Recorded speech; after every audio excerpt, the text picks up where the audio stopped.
নমস্কার বন্ধুরা, একটা সুন্দর ঝকঝকে সকালের নতুন একটা ব্লগে তোমাদেরকে জানাই অনেক স্বাগত। ঘড়ি কাঁটায় এখন 6:20 আর আমার মেয়ে যাচ্ছে পড়তে। আর দেখো আমার হাতে কত সুন্দর একটা ফুলের তোড়া। আজকে যে বাড়িতে পড়তে যাবে সেই বাড়ির বাচ্চাটির জন্মদিন, তাই আমার মেয়ে আজকে ফুলের তোড়াটা বানিয়েছে সে দাদাকে দেবে বলে। তো সকালবেলা চলে গেল দাদুর সাথে পড়তে। বাইরে যথেষ্ট পরিমাণ ঠান্ডা আছে আর আমাদের এই পাড়াতে সবাই একটু সকাল সকাল উঠে পড়ে। আর আমার মেয়ে পড়তে গেলে না আমাকে দরজাতে সে দাঁড়াতেই হবে, এটা মানে আমার মেয়ের তৈরি করা সিস্টেম। তো দেখো সকালবেলায় অনেকগুলো বাড়ির দরজায় দেখতে পাবে জল দিয়ে ধোয়া, কারণ আমাদের এই পাড়াটাতে ম্যাক্সিমাম মানুষজন সকালবেলা উঠে পড়ে। আর এদিকে সকালবেলায় সুন্দর করে সূর্য মামা উঠে অল্প অল্প তাপ দিচ্ছে, আর ওদিকে দেখো একে আকাশে চাঁদ মামাও হাজির। এখন সূর্যি মামা চাঁদ মামা দুজনেই একই আকাশে বসে গল্প করছে। আর আমি এখন যাব ভিতরে। ভিতরে আমার অনেকগুলো কাজ পড়ে আছে, সেগুলো সব এক এক করে করতে হবে। আর যেহেতু ঠান্ডার দিন একটু ঠান্ডাও তো লাগছে, তাহলে চলো আর দেরি করবো না, ভিতরে কাজগুলো করে আসি। নিচের বাসি কাজ সেরে স্নান করে উপরে এসেছিলাম জামা কাপড় মিলতে। আর এসেই দেখি আকাশটা এতটা সুন্দর, একদিকে অল্প মেঘ লেগে আছে আর একদিকে সুন্দর সাদা পেঁজা তুলোর মতো মেঘ ভেসে বেড়াচ্ছে আর অদ্ভুত একটা শেপ। তো এইটা ক্যামেরাবন্দি করার লোভ সামলাতে না পেরে দৌড়ে গিয়ে নিচে থেকে মোবাইলটা নিয়ে এসে তোমাদের জন্য একটু ক্যামেরাবন্দি করে রাখলাম। দেখো কি সুন্দর লাগছে, তাই না? ভাষায় ঠিক প্রকাশ করা যাবে না। এখানে বসে পড়েছি সবজির ভান্ডার নিয়ে। রান্না শুরু করার আগে যদি সবজিগুলো একটু গুছিয়ে কেটে নেওয়া যায় তাহলে রান্নাটাও খুব তাড়াতাড়ি হয়। তো দেখো আজকে যেগুলো রান্না করব, মানে যেগুলো আমার মাথার মধ্যে ঘুরঘুর করছে সেগুলো সমস্ত নিয়ে বসে পড়েছি। আর দূরে ওখানে দেখছো বেশ কিছু সবজি আগে থেকে কেটে ফ্রিজে ভরা ছিল, আমি অতটা খেয়াল করিনি, তো সেটাই শুকিয়ে গেছে। আর এদিকে নিজেদের খাবারের জোগাড় যেমন করছি সেরকম গাছগুলোর খাবারেরও তো জোগাড় করতে হবে। তো সমস্ত যে ওয়েস্ট যেগুলো সবজিতে নেওয়া যাবে না, বিভিন্ন ধরনের মূলো শাকের যে একটু মোটা মোটা ডাঁটাগুলো হয় সেগুলো সমস্ত কুচি কুচি করে কেটে নিয়েছি। এগুলো গাছের গোড়ায় দিয়ে দেবো, তাহলে গাছেরও একটা সার হয়ে যাবে। এখানে দেখো আমার রান্না হয়ে গিয়েছে, সমস্ত রান্না করে এখানে গুছিয়ে রেখেছি। আর যেহেতু আগে সমস্ত কিছু জোগাড় করে রেখেছিলাম তাই খুব একটা বেশি সময়ও লাগেনি। তো চলো তোমাদের সাথে একটু শেয়ার করে দিই যে আজ কী রান্না করেছি। এখানে দেখো মূলো শাক ভাজা করেছি আর তার সাথে বেগুন ভাজা। এদিকে করেছি মুসুরির ডাল। এই মুসুরির ডালটা আমাদের বাড়িতে একটু বেশি হয়। আর ওখানে ফুলকপি, গাজর, তারপর বিনস, ক্যাপসিকাম এই সমস্ত কিছু দিয়ে একটা মিক্সড ভেজ এর মতো সবজি করেছি। আর এখানে হয়েছে মাছের ঝোল, খুব পাতলা করে ধনেপাতা দিয়েছি একটু, আর ওই যে টমেটোর চাটনি। তো এই রান্না হয়েছে আজকের দিনে, মানে আজকের দুপুরের খাবারের মেনু হচ্ছে এই রান্নাগুলো। আর তরকারিটা দুটো ভাগে ভাগ করেছি, দিনের এবং রাত্রির জন্য। তো বন্ধুরা এখন ঘড়ির কাঁটায় বাজে 4:30 আর এখন এসেছি ছাদে। আর সারাদিন তোমাদের সাথে সামনাসামনি কথাই বলা হয়নি। আজকে আমার মেয়ের রেজাল্ট দেবে, তো মেয়ের রেজাল্ট আনতে আমার শ্বশুরমশাই গিয়েছিলেন, মেয়ে যেতে পারেনি। মেয়ের তো সেই মন খারাপ, বলে কিনা আমি রেজাল্টের দিন বান্ধবীদের সাথে দেখা করতে পারবো না। কিন্তু ওর কিছু করার নেই, ওর গানের স্কুলের রিহার্সেল ওকে যেতেই হবে, এরকমই একটা ব্যাপার। আর আমাদের মেয়ের ক্ষেত্রে এডুকেশনটা প্রয়োজন সেটা ঠিকই, কিন্তু তার থেকেও বেশি গানটা প্রয়োজন। সেভাবে আমরা চেষ্টা করছি মেয়েটাকে মানুষ করার। তো ও দাদু রেজাল্ট নিয়ে এসেছে, আর রেজাল্ট মোটামুটি ভালোই হয়েছে, অ্যাবাভ 90%। ওর রেজাল্ট হয়েছে 90%-এর একটু ওপরে। তো সবথেকে বেশি আনন্দের সেটা হচ্ছে যে মেয়ে আমার কাছে যে সাবজেক্টগুলো পড়তো সেগুলো তো সব ভালো রেজাল্ট করেছে।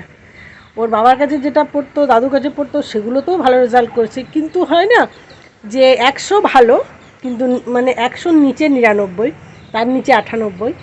আর ও হয়তো কোনোটায় 98 পেয়েছে, কোনোটা 99 পেয়েছে, কিন্তু যেটা 100 সেটা আমার রেজাল্টে পেয়েছে। তার মানে হলো যে ওর 70-এর মধ্যে পরীক্ষা হয়েছিল, ওদের পরীক্ষাটা যেটা থার্ড টার্ম সেটা 70-এর মধ্যে। তো কোনোটাতে 68, কোনোটাতে 67 এরকম পেয়েছে আমার সাবজেক্টগুলোই। আর আমার আনন্দে না মানে মুখের কথা জড়িয়ে আসছে। তো পেয়েছে এরকম। ফ্ল্যাটের এখানে রান্না হচ্ছে,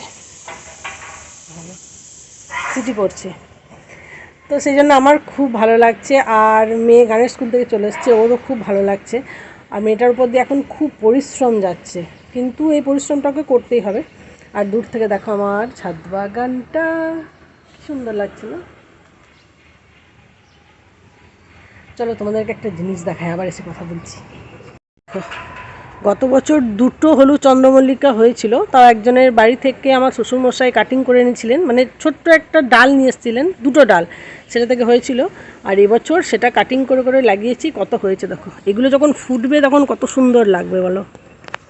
এই যে এই সাইডটা দেখো, এগুলো তো ফুটতে শুরু করে দিয়েছে, অন্যরকম সুন্দর লাগছে। পুরোটা ফুটলে কি ভালো লাগবে, দেখো কি সুন্দর লাগছে তাই না? হলুদ চন্দ্রমল্লিকাটা এবছর বেশি সুন্দর লাগছে মনে হচ্ছে।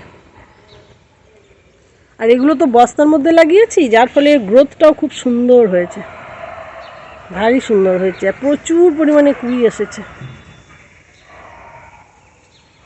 এই যে আরও আছে, এদিকে দেখো প্রচুর কুড়ি এসেছে আর প্রচুর ফুটবে আশা করছি। এই যে এখানটায় আছে, আর একদম ছোট্ট ছোট্ট জায়গায়। এটা যেমন একটা বস্তায় লাগিয়েছি, তার মধ্যে 2টো চন্দ্রমল্লিকা আছে। এই যে এখানে দেখো 2টো চন্দ্রমল্লিকা আছে আর একটা বেগুন গাছ আছে। এটার মধ্যেও এসেছে প্রচুর কুড়ি। আর এই যে ফুলটার কালারটা দুর্দান্ত। তারপর দেখো এখানে লাগিয়েছি, এখানেও এসেছে। দেখো এটা একটা ছোট্ট বোতলের মধ্যে লাগিয়েছি, যে প্লাস্টিকের যে জলের বোতলগুলো হয়, মানে জায়গাটা ছোট, বোতলটা ছোট নয়, 2 লিটারের যে বোতলগুলো হয় সেটার মধ্যেও কি সুন্দর ফুল হচ্ছে এখানে। তারপর এই যে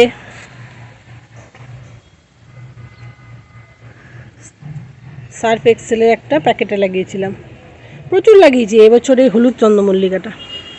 ওই দেখো ওখানে।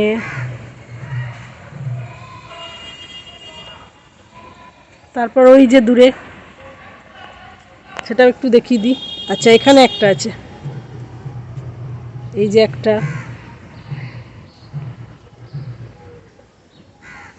আর ওই যে দূরে।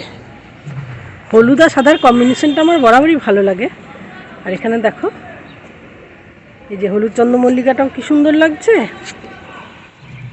এই যে আবার ওইদিকে দেখো সাদা চন্দ্রমল্লিকাটা, এই যে কি ভালো লাগছে তাই না? সেটাই তোমাদের দেখানোর ছিল। আপাতত ছাদটা এরকম লাগছে, আশা করছি আরও ফুটবে।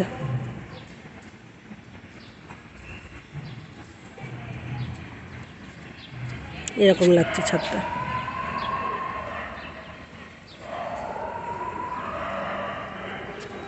আমার মেয়ে ক্লাস 7 থেকে 8-এ উঠলো, তো ওকে আমরা চেষ্টা করি প্রত্যেকেই যে যতটা সম্ভব নিজেরা ওকে পড়ানোর চেষ্টা করি। আর একজন বাচ্চার ক্ষেত্রে সেটাই ভালো। তো ওর টিচার আছে, অবশ্যই ওর একটা ইংলিশের টিচার আছে, কারণ একটা ইংলিশের টিচার দিয়েছি। বাকি সমস্ত কিছু আমরা পড়াই, যেমন ম্যাথটা ওর দাদু পড়ায়, আর ফিজিক্যাল সায়েন্সটাও দাদু পড়ায়, লাইফ সায়েন্সটা ওর বাবার কাছে পড়ে। আর বাকি যে সাবজেক্টগুলো যেমন বাংলা, হিস্ট্রি, জিওগ্রাফি, সংস্কৃত, এগুলো সমস্ত আমার কাছে পড়ে। আর কম্পিউটারটা, ওর কোনো কম্পিউটার টিচার নেই, বা ওকে কিন্তু এখনও কম্পিউটারে আমরা ভর্তি করিনি, তবু কম্পিউটারটাও নিজেই পড়ে স্কুলে, কিছুটা শুনে আর কিছুটা ওর বাবার কাছে, যেখানে মানে প্রবলেম হয় সেখানে ওর বাবার কাছে পড়ে। আমি কম্পিউটার সম্পর্কে কিছুই জানি না, কারণ আমি কম্পিউটার শিখিনি। যেটা আমার অক্ষমতা, সেটা লুকিয়ে তো লাভ নেই। আমি কম্পিউটার শিখিনি, আর আমার জীবনের সবথেকে বড় অক্ষমতা এটাই, আর না পাওয়াও এটা। আমার বড় ইচ্ছা ছিল যে আমি কম্পিউটার শিখব, কিন্তু সময়, পরিস্থিতি সব কিছুর উপরে নির্ভর করে আমার সেটা হয়নি। তো সেই জন্য মেয়েটাকেও কম্পিউটারে দেবো মেয়েটাকে কম্পিউটারে, ঠিক আছে। আর আমরা সকলে মিলে চেষ্টা করছি ওকে একটু মানে নিজেদের মতো করে মানুষ করার। এটাই তো ভালো, তাই না? বাড়ির বড়রা যদি সময় দিতে পারে বাচ্চাকে, তাহলে বাইরের টিচারের প্রয়োজন হয় না। আর ইংলিশটাও আমি পড়াতাম, তো ইংলিশটা আমার সময়ের অভাবে ওকে টিচারটা দিতে হয়েছে। আর একটা কথা কি বলো তো, আমি এটা শুনতাম আগে, এখনও মনে হচ্ছে যে মায়ের থেকে বড় শিক্ষক কিন্তু কেউ হয় না। এটা আমার খুব ভালো লাগছে আজকে, যে আমি আমার এত ব্যস্ততার মধ্যেও ওকে যেভাবে পড়াতাম, সংসারের সব কিছু দায়িত্ব মেনটেন করে তারপর তোকে পড়াতে হতো। যেমন আমাকে রান্নাও করতে হতো, আবার ওকে পড়াতে যদি কোনো গেস্ট আসতো তাকেও অ্যাটেন্ড করতে হতো, কারণ সেগুলো না করলেও খারাপ দেখায়। তো সব কিছু মিলিয়ে মিশিয়ে পড়াতাম। আমার কোথাও মনে হতো যে আমার পড়ানোতে কোনো খামতি থাকছে কি না, কোনো গাফিলতি থাকছে কি না। তো না, মোটামুটি ঠিকই আছে। আর আশা করছি সামনের ক্লাসগুলো ওকে হয়তো সাহায্য করতে পারবো কিছুটা, এটুকুই বলতে পারি। পুরোটা তো আর আমাদের ক্রেডিট নয়, কিছুটা ওরও ধরো আছে, ওরও ধরে নেওয়ার ক্যাপাসিটি, এই আর কি। একটা হাতে এইভাবে ফোনটা ধরে আছি তো হাতটা ধরে যাচ্ছে, তো ও নিতে পারছে, এটাও আমাদের ভালো লাগছে। ঠিক আছে, চলো। আজকালকার দিনে যখন বাবা মারা এত টিচার দেয় বাচ্চাদেরকে, সেখানে যদি তোমরা একটু চেষ্টা করো নিজেরা, তাহলে পারবে। এমন কিছু কঠিন মনে হয় না হবে। চলো, এখনকার মতো টাটা, আবার পরে এসে কথা বলছি। তো বন্ধুরা, এখন ঘড়ি কাটাতে বাজে 11টা। দেখো মেয়ে ওখানে গল্পের বই পড়ছে, আর এদিকে আমাদের সকলের খাওয়া দাওয়া হয়ে গিয়েছে। আমার সমস্ত কাজ হয়ে গিয়েছে, শুধু মশারিটা টাঙিয়ে শোয়ার অপেক্ষা। কিন্তু যেহেতু মেয়ে পড়ছে সেই জন্য আমরা এখনও শুতে পারছি না, ও একটু পড়ুক। আর অভ্যাসটা যেহেতু ভালো, সেই জন্য ওকে বারণও করি না, পড়ার অভ্যাসটা তৈরি হবে, এই আর কি। ঈশ্বরের আশীর্বাদে আজকের দিনটা বেশ ভালো কেটেছে, আর আগামী দিনগুলো যেন ভালো কাটে এই মনের আশা নিয়ে আজকের ভিডিওটা শেষ করছি। ভিডিওটা যদি ভালো লাগে অবশ্যই লাইক, কমেন্ট, শেয়ার করে সাবস্ক্রাইব করো। দেখা হবে নতুন আরেকটা ভিডিওতে।